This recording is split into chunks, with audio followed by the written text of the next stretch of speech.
Here we are at example 6 from the 1.2 set of notes. We are asked to evaluate this limit. The limit as x approaches 3 of this particular function. Now it looks incredibly similar to example 5, but there is one mere difference. And that is simply that the limit as x approaches positive 3 in this case. Last time it was negative 3. I'm still going to go ahead and set things up where we are breaking this up into the left part and the right side. So as you approach this limit from the left side and then also the right side. Now, if we are approaching this limit from the left side, then we have the limit as x approaches 3 from the left of our function. I'll go ahead and even just factor this. We can factor that 3 out of the top, leaving us with x plus 3.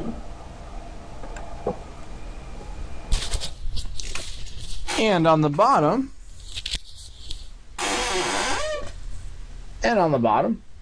we notice that that is the difference of two squares, so that x plus 3 times x minus 3.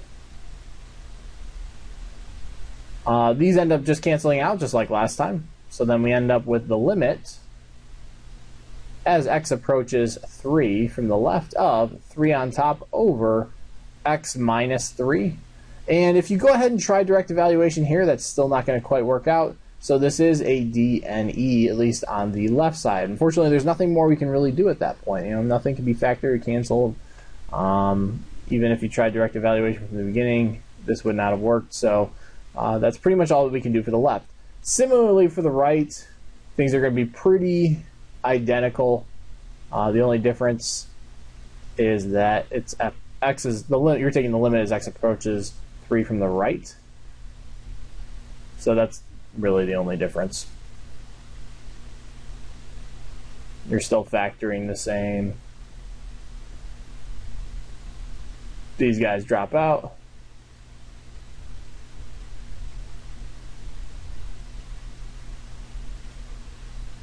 And now even if you were to try direct evaluation here, still would not work out. So this is still a DNE. So why is this not working? Well, the table, and especially I think the graph, really helps us out.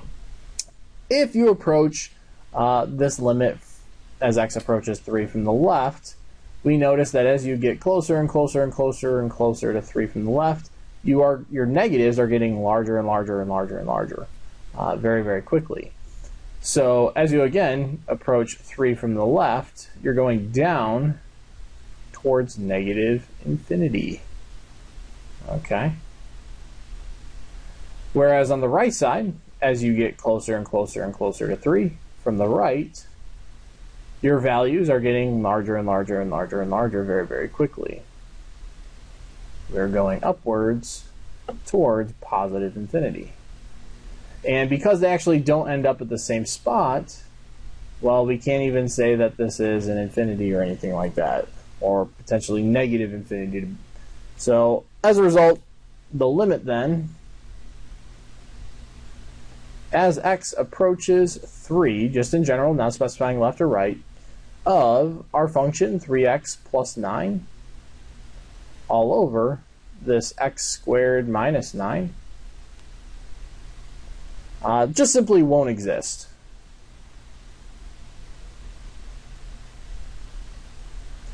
Now, it's really, really important, this is actually kind of the point of this example, is to look and see what value are you approaching. In this case, we have the exact same function as we did with 5.